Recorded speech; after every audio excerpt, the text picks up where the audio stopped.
2100 $ pour un Ethereum, XRP est enfin de retour. Alors quelles sont les zones que je surveille? Enfin, quels sont les altcoins qui chauffent? Et je vais vous dévoiler ma liste de surveillance. Alors prêt, c'est parti.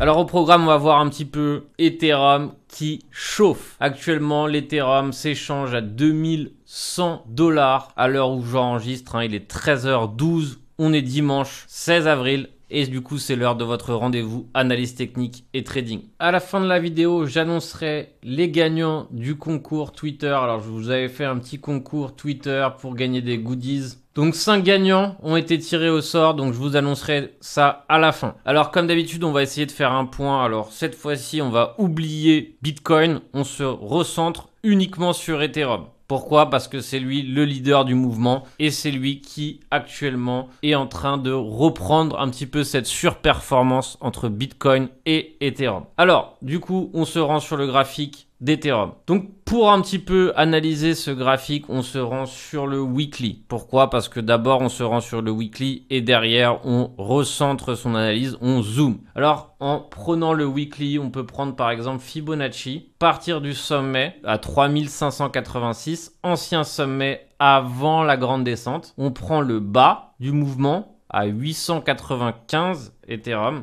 et derrière on trace Fibonacci, on trace le tracé et on obtient ici par exemple une série de résistances. Donc d'après le retracement, où se trouve la prochaine grosse résistance pour Ethereum? Alors encore une fois, ce qui est intéressant, c'est que c'est en plus du retracement, visuellement, graphiquement, ça se voit aussi. Le prochain vrai obstacle se trouve aux alentours de 2240. Donc vous voyez qu'il nous reste un petit peu de place pour aller chercher les 2240. Ça correspond quasiment avec ce bas weekly ici à 2166 et derrière ça correspond aussi un peu plus loin, donc là à 61,8 on voit la prochaine grosse résistance qui nous attendra et dans ces cas là on part sur le chiffre rond des 2500. Donc grosse résistance qui nous attend côté 2200 et on va dire résistance plus importante à 2500. Ça c'est ce qui nous attend en termes de résistance. Alors maintenant on va regarder ce qui nous attend en termes de support. D'après vous, est-il souhaitable et préférable de chercher maintenant les supports ou les résistances? Eh bien en vrai c'est une question piège parce qu'on doit chercher les deux. Alors maintenant la grande difficulté c'est de savoir quoi faire quand on n'est pas dans le mouvement. Et très souvent qu'est-ce qui se passe? Il n'y a personne dans le mouvement. Et ça malheureusement c'est la grande difficulté du trading, c'est de savoir être au bon moment. L'avantage quand on est trader, et bon personnellement c'est ce que je fais, c'est que vu qu'on est sur les marchés tous les jours, on observe ce genre de changement et donc normalement avec un peu d'expérience, on arrive à être à l'affût de ce genre de montée et de ce genre tout simplement d'évolution. Donc par exemple sur Ethereum, depuis le début de l'année, mine de rien, donc depuis le mois de janvier, on a tout de même pris 80% en valeur. Donc maintenant, comme je vous le disais, ce qui m'intéresse, c'est de savoir si je ne suis pas en position, comment rentrer. Alors, il y aura plein de façons de rentrer, c'est-à-dire qu'il y aura la façon swing trading, à savoir où on rentre sur un endroit qu'on estime être une zone idéale. Donc, ça peut prendre plusieurs semaines peut-être avant d'avoir notre entrée. Et derrière, le jour J, on rentre et on cherche tout simplement à chercher notre prochaine résistance. Ça, c'est ce qu'on appellerait du swing trading. Quel est l'inconvénient? C'est que si on n'est pas en position sur ce trade, il va falloir attendre un certain temps avant un possible retracement. Il y aura aussi, par exemple, une façon de faire qui sera la personne qui va swing trader short, parce que c'est possible, vu qu'il y a des gens qui ont bien et qui sont bien en train de swing trade long. Par exemple, admettons quelqu'un qui est rentré là, il faut savoir que sur le format newsletter Pro, on est rentré là, d'accord, début janvier. On est en swing depuis cette entrée. C'est-à-dire que si on fait du suivi de tendance, on pourrait être encore dans le trade. Bref, peu importe. Tout ça pour vous dire que derrière, on peut attendre que ça consolide et quelqu'un pourrait tenter de swing trader short. Donc voilà un petit peu les deux cas de figure qui peuvent s'attendre à nous si on est swing trader. C'est-à-dire attendre une entrée qui nous permettra de prendre le prochain train jusqu'au prochain niveau. parce qu'en fait finalement c'est toujours ça le challenge, c'est-à-dire que notre objectif en tant que trader, et c'est ce que j'aime, c'est que derrière, moi ce qui m'intéresse c'est de gagner d'un point A à un point B, et je sais que du point A au point B je gagne tant, et derrière je me mets un point C qui détermine si je sors du trade perdant. Mais une fois qu'on a fait tout ça, c'est super intéressant de se dire voilà, bah au moins on profite d'un mouvement. On n'est pas obligé de rester très longtemps comme on peut faire en swing trading. Donc bref, en daily, voilà un petit peu ce qu'on a en termes de niveau. Et comme vous pouvez le voir, on n'a pas grand chose. Vous voyez qu'ici le dernier sommet se trouve ici sur les 1900. Alors ce niveau m'intéresse fortement, donc je le note. Et derrière, on va commencer et on va être obligé de zoomer pour chercher des niveaux beaucoup plus proches. D'accord? Pourquoi? Parce que la prochaine correction aura lieu sur le niveau le plus proche. Donc je me dois de zoomer, et en zoomant, je me rends compte que aujourd'hui, par exemple, la bougie d'aujourd'hui se trouve à l'intérieur de la bougie d'hier. Donc mon range, ma limite la plus proche se trouve ici pour Ethereum, entre 2115 et 2070. Donc on zoome, tac, et ça nous laisse avec un range parfait, comme vous pouvez le voir. On voit une extrémité un peu du range qui a été attaqué. Et on a un sommet ici à 2140 qui est important. Donc vous voyez que plus on zoome, plus on commence à comprendre un petit peu les zones ici qui vont nous servir les plus proches. À savoir ici 2141, 2043. Et comme vous pouvez le voir ici, on voit que à partir de cette zone de break, c'est aller très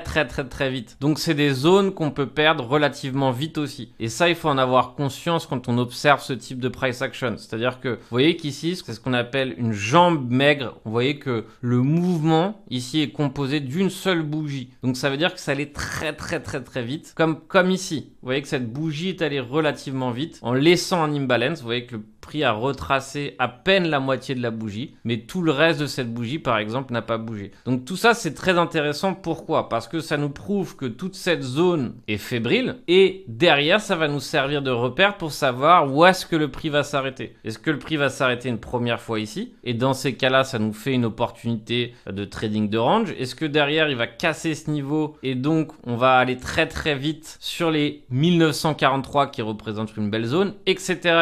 Il faut prendre toutes ces petites zones qui se sont dessinées comme des zones suspectes pour avoir un point d'entrée. Derrière, ce qu'on fait de ce point d'entrée, est-ce qu'on décide de prendre du trading très court terme, est-ce qu'on décide de prendre du trading moyen terme, etc. Ça, c'est une autre façon de faire et c'est un autre détail. Mais au moins ici, en quelques instants, on a réussi à déterminer tous les niveaux clés pour Ethereum, court, moyen terme, résistance, support, etc. Et ce travail, je suis obligé de le faire selon mon unité de temps pour savoir ce que je vais faire. Maintenant, autre exemple de swing trading qu'on a pris ici ensemble sur YouTube. Je sais plus si c'était la semaine dernière ou il y a déjà 2 semaines. Je vous mets le replay sur ce plan Océane. On est en train de dessiner un range qu'on s'aplatit de façon assez violente entre 33 centimes et 36 centimes. Et donc, on voit bien qu'une fois franchi la barre des 36 centimes, qui réellement représente notre résistance ici, en daily, on le voit bien qu'on n'a pas réussi à s'affranchir une seule fois des 36 centimes en clôture, eh bien, on voit bien qu'on a de l'espace et de l'air en cas de break. C'est-à-dire que si je vais juste chercher cette ancienne zone de résistance des 41 centimes, je me fais tout de même une évolution de 15, 16, 17%. Sur du court terme, ça représente quand même quelque chose d'assez sexy pour que je puisse m'y lancer. Je cherche où est-ce que je vais poser ma sortie. Donc j'avais dit environ 41 centimes, ça peut évoluer en fonction du reste. Admettons que je veux un stop loss à peu près ici, ça me protégerait. Je dirais bien que si mon scénario est validé, je ne devrais pas aller beaucoup plus loin que 34 centimes. Alors malheureusement, ça peut arriver d'avoir une mèche et c'est dommage. Mais globalement, je veux rester sur cette zone. Donc vous voyez que dans ce replay ici, je prenais un plan sur Océane. Pour moi, c'était ma stratégie swing trading parfaite. C'est-à-dire que j'ai des méthodes en swing trading, j'ai plusieurs façons de rentrer et j'ai surtout plusieurs façons et des moments où je sais que si je tente un achat, c'est pour durer. Et vous voyez que par exemple ici, mon entrée était sur les 32 environ et on se trouve déjà sur les 40, ce qui nous fait une espérance de gain de 20%, ce qui est énorme. Donc réellement, vous voyez que tous les critères de ma stratégie swing trading étaient réunis le jour où dimanche j'avais analysé l'Océan et du coup j'ai décidé de rentrer en position. Alors ça fait plus de 3 ans que j'étudie des façons de suivre la tendance, que j'étudie des façons de rentrer proprement sur un swing. Et c'est d'ailleurs la première fois que je vais faire un webinaire sur le sujet. Alors, 2 grosses dates à retenir, c'est celle du 23 avril où aura lieu un webinaire débutant. Donc, toute personne qui souhaite faire quelque chose de sérieux avec le trading, qui souhaite obtenir des rendements, qui souhaite potentiellement arrondir ses fins de mois grâce au trading, et bien pour ça, il faut le faire de façon sérieuse. C'est pour ça que j'ai mis en place ce webinaire débutant pour que les personnes qui souhaitent s'initier et un cadre intéressant pour pouvoir commencer de façon ordonnée, d'accord? Parce que très souvent, qu'est-ce qui se passe? On se rend, on essaye de devenir trader sans aucun plan et derrière, on se retrouve du coup dans une situation désagréable où finalement, en fait, on fait que perdre de l'argent. Donc, c'est pour ça que je lance ce webinaire pour permettre à toute personne débutante d'enfin avoir une structure. Derrière, la prochaine date sera sur mon webinaire swing trading. Donc ça, c'est plutôt pour un public qui a déjà des connaissances. C'est pour un public qui a déjà une certaine base pour que ça soit vraiment efficace d'assister à ce webinaire. Et donc là, dans ces cas-là, on parlera swing trading et donc on verra ma méthode de swing trading et ma méthode de suivi de tendance. Enfin, la dernière date qui est la plus lointaine sera sur le scalping. Donc, toutes les infos sont sur Captain Trading ici. Donc, je vous ai mis le lien sur la section VOD webinaire. D'accord? Donc, pareil, je vous invite, si vous souhaitez réellement faire un bond dans votre progression, à vous rendre et à assister à ces webinaires, tout simplement, qui sont un super moyen d'apprendre. Maintenant, on se rend sur la liste des altcoins qui m'intéresse. Alors notamment d'abord on va s'intéresser au XRP, d'accord? XRP, retour du XRP. Alors on va faire une analyse de A à Z comme j'aime bien faire, surtout en ce dimanche. C'est-à-dire que le dimanche c'est la meilleure journée pour faire le tri dans ses affaires, pour ranger son bureau et pour se repréparer pour la semaine. Alors rien de mieux que de faire la même chose sur son graphique. Alors ce que je vais faire ici, c'est que je vais supprimer toutes les indications que j'ai sur ce graphique et je vais démarrer de zéro. Alors, qu'est-ce que j'ai sur ce graphique en weekly? Alors en weekly, c'est simple, on y voit des choses qui sont assez évidentes sur ce graphique XRP. 1, le haut de bougie, d'accord? Pourquoi il y a 2 semaines, on s'est arrêté ici, ça m'intéresse. 58,47, ça représente le niveau de résistance ici pour XRP. Autre niveau qui m'intéresse, c'est les niveaux ici qui ont servi en septembre. Et vous voyez que c'est d'ailleurs les niveaux qui nous servent actuellement de résistance. Donc on voit bien que XRP en weekly, en hebdomadaire, est bien sous une résistance clé assez difficile à franchir. Qu'est-ce qu'on peut remarquer aussi? C'est que une fois, on va dire, les 58 centimes franchis, ça peut aller extrêmement vite pour aller chercher les 80 centimes qui représentent la prochaine résistance pour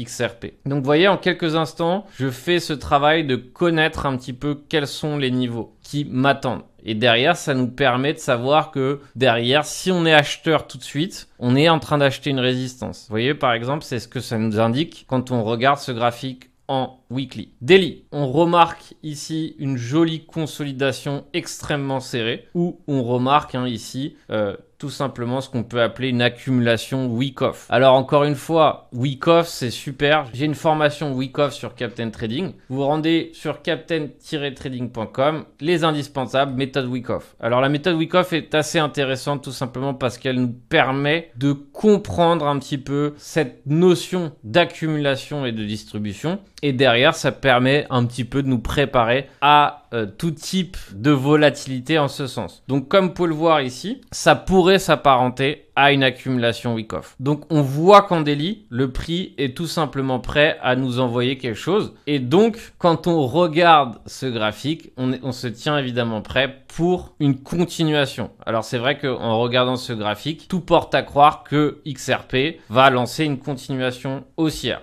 D'accord? Donc si on regarde, le shop est chargé en daily. En 4 heures, le shop se recharge. Donc 4 heures, on est sous résistance. Ça, c'est une évidence. Donc, on peut se dire que pour XRP, il faut surveiller d'extrêmement près un possible breakout. Pourquoi? Parce que derrière, ça peut aller extrêmement vite, comme on l'a dit précédemment, sur les 80 centimes. Donc, très intéressant de voir un petit peu ce pattern d'accumulation. Si on tient ici la zone des 49 centimes, ça peut être assez sexy pour XRP. Maintenant, on va essayer de voir d'autres altcoins qui crient le breakout. Alors encore une fois, malheureusement, crier le breakout, c'est pas assez. Il faut réellement avoir un breakout pour se réjouir. Mais c'est vrai que si on regarde certains altcoins ont une structure qui ressemble réellement à quelque chose qui va hausser. Et donc, c'est pour ça que je pense qu'il faut se tenir prêt. Alors encore une fois, il y a deux écoles. Il y a trader avant le break. Et dans ces cas-là, ça nous permet d'être déjà en position. Et il y a trader une fois le break en place. Et dans ces cas-là, on est en train de faire ce qu'on appelle trader le momentum. Donc ça, c'est ce qu'on va faire à la fin de la vidéo sur